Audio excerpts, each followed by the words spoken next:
Some viewers may find the following video disturbing. Viewer discretion is advised. On June 19th, 2020, a young mother vanished from Cape Coral, Florida. It has been over 2 years and she is still nowhere to be found. This is the unsolved case of Lauren Dumolo.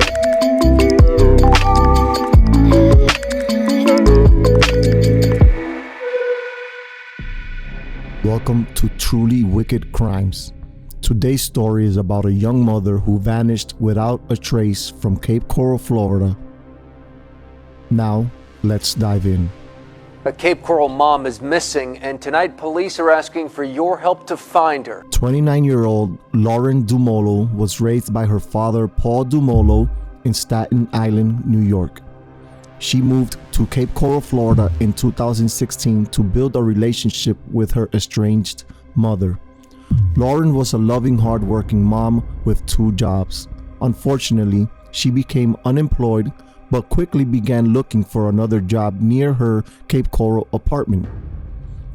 On Friday, June 19th, 2020, Lauren's live-in boyfriend, Gabriel Peña, who also went by Gabby, said goodbye and left for work while Lauren stayed asleep. When Gabriel returned home that night at around 10 p.m., the apartment was empty. He called Lauren's dad, Paul, who lives in California, and tells Lauren's dad that he just got home from work and Lauren wasn't home. Paul asked him if he went out to look for her. Maybe she went to buy cigarettes or her mom's house. But Paul is not immediately worried. Lauren is 29 years old and wasn't a teenager. He thought she just possibly stepped out. He tells Gabriel to have Lauren call him when she got home. Paul waited and that call never came. Saturday comes and Paul still hasn't heard back from Gabriel. So he called him while Gabriel was at work and asked if Lauren came home. Gabriel says no. By now, Paul is getting a bit worried. Lauren's sister, Cassie, contacts the Cape Coral Police Department and asks them to do a wellness check on Lauren. An officer dispatched to Lauren's house, but no one answers the door, and at this time they had no probable cause to force themselves into the apartment. Later that evening, Paul and Gabriel spoke again, and Gabriel told him that after work he went out looking for her in several local areas but did not find her. Gabriel mentioned to Paul that he wasn't going to be staying at Lauren's place that night. He was staying at a friend's house instead. That was very odd considering that Gabriel slept over Lauren's house most of the time, and wouldn't you want to stay just in case Lauren showed up?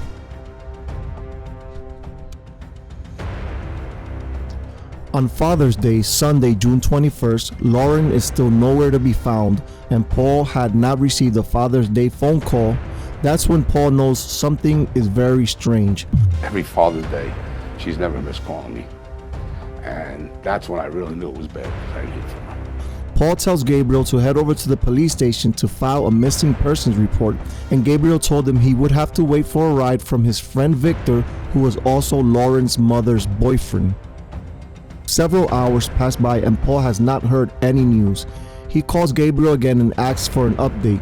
Gabriel tells him that he filed a police report, but the cops never showed up. At this point, Paul is extremely concerned and calls the Cape Coral Police Department to get some kind of explanation as to why they had not gone to the house yet. The police department tells Paul that they had not received any missing persons report. They tell Paul that whoever told them that they filed a missing persons report is not giving him the real story. So Paul calls Gabriel again and confronts him. Gabriel then puts all the blame on Victor, saying that he didn't want to get the police involved, which is very sus. Paul then makes Gabriel file a police report and tells him to give him the case number once he does. Gabriel finally reported her missing and gave them the same story he had given to Paul. He had even told police that he tried to file a police report on Friday, June 19th, but that the cops told him he had to wait 48 hours to file a missing persons report. When Paul asked the police if this was true, the officers told Paul that Gabriel had not tried to file a police report that Friday. A Cape Coral mom is missing, and tonight police are asking for your help to find her. Take a look at your screen. This is 29-year-old Lauren Dumolo. Police say her disappearance is suspicious and they worry she's in danger. What is Gabriel hiding? Is he involved in Lauren's disappearance? Is Victor involved? Why would he not want the police to get involved? At first, they were worried that Lauren was having some type of mental breakdown since she just had been involuntarily hospitalized under the Baker Act, not only once but twice in the same month. The Baker Act is a Florida law that enables families and loved ones to provide emergency mental health services and temporary detention for people who are impaired because of their mental illness and who are unable to determine their needs for treatment. According to the family, she had been hearing voices and thinking people were after her. Lauren was released on June 18th, the day prior to her disappearance. Could she have disappeared on her own? This could be a possibility. However, her sister doesn't think so since she just had spoken with Lauren on the same day she was released and was going to help her file for unemployment the following day. Lauren struggled with substance abuse throughout the years after being in a car accident when she was a teenager. She had been prescribed a Percocet, which led her to addiction. She eventually was hooked on heroin and lost custody of her daughter Michaela. That devastated her and motivated her to kick her addiction. Lauren had been clean for 2 years, so these voices that she was hearing couldn't have been due to heroin or any other type of drug. On May 22nd, Lauren had an abortion, which according to her family was a very difficult decision to make. But Lauren was already trying to regain custody of her daughter Michaela and was not financially stable to bring another child into this world. That same day, she called her father, Paul, in tears and told her father something that was very troubling. Yeah, I didn't understand what the hell my daughter was doing with him. I didn't know that he was beating her all the time, which he was. I only found that out about a month prior to because she sent me pictures. I have 6 daughters. I never hit my daughters, ever. And I'll be damned if somebody else is going to hit my kids. I have a real hard time with that. Lauren had never mentioned to her father that Gabriel was abusive towards her. Only a small amount of her friends knew about the abuse. There was also mention about the baby not being Gabriel's baby. During one of Lauren's and Gabriel's breakup, Lauren was seeing another man by the name of Carl, who was a local drug dealer. Could this baby have been someone else's? Did Gabriel even know that Lauren was pregnant? According to Cassie, Lauren, Cassie, and Gabriel had spoken on June 13th when Cassie went to visit. Lauren and Gabriel had decided that they were not financially stable, so he did know that she was pregnant. On Tuesday, June 23rd, Lauren's sisters were able to get a key to Lauren's house and headed over there. When they went into the apartment, nothing seemed out of the ordinary. While there, they found a phone that would not turn on, and they did not know if it belonged to Lauren. They called the police so that they could come and check the apartment again. While waiting for the police, something weird happened. Gabriel showed up and said that he was there to get his TV since Lauren wasn't coming back. This changed everything. It was very sus that the boyfriend of a missing girl would be thinking about a TV. Their concerns grew when Gabriel came out of the apartment with Lauren's phone.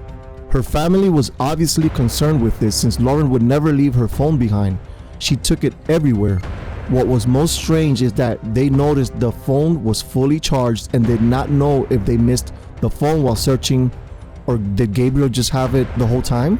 Lauren's family says she always had her phone with her. So why she left her phone behind, I have a problem with that. Once the police arrived, Cassie lets them know all her concerns, and this is when she learned something that was shocking. No one had been working on this case yet. It had been 5 days since someone saw Lauren, and there had not been a detective assigned to this case. It seemed like the police were not taking this case seriously. According to officers, it was due to some clerical error that the case had not been assigned, and the person who could fix this clerical error was not in the office that day, which was absolutely absurd. The police finally elevated her case to an endangered missing persons, and they did this because she had not taken any of her personal belongings with her. Police say her disappearance is suspicious and they worry she's in danger. The first alert of Lauren's disappearance says that she was last seen on June 19, 2020, wearing a shirt and shorts on the 4900 block of Coronado Parkway. The police were already at a disadvantage since it had been nearly 1 week since her disappearance. The police started getting information from her family, gathering anything that they could, including data from her electronic devices, to try and track down her movements leading up to the day of her disappearance. Lauren's father, Paul, arrived in Cape Coral on Wednesday night, June 24th, and along with family and friends, they started their own search. Sifting through tall grass, leaves, and trees, leaving no stone unturned. On Thursday, June 25th, they went over to Lauren's apartment and found some orange acrylic fingernails, a metal shower curtain hook, and an earring. According to People magazine, the acrylic fingernails looked similar to the ones that Lauren had in a recent picture she had posted to Facebook. What was odd was that the police had already searched Lauren's apartment, and you would assume that they had searched around the property. How did they miss these items? The search party made their way to the Taco Bell that she had worked at, and they told them that Lauren had not picked up her last paycheck. This is a key point to this investigation because if she had taken off on her own, don't you think she would have picked up that last paycheck? Several days went by and they posted missing persons posters, spoke with nearby residents, but with no luck. They visited Four Freedoms Park several times a day, which was within walking distance of Lauren's apartment and was across the street to her mother's apartment.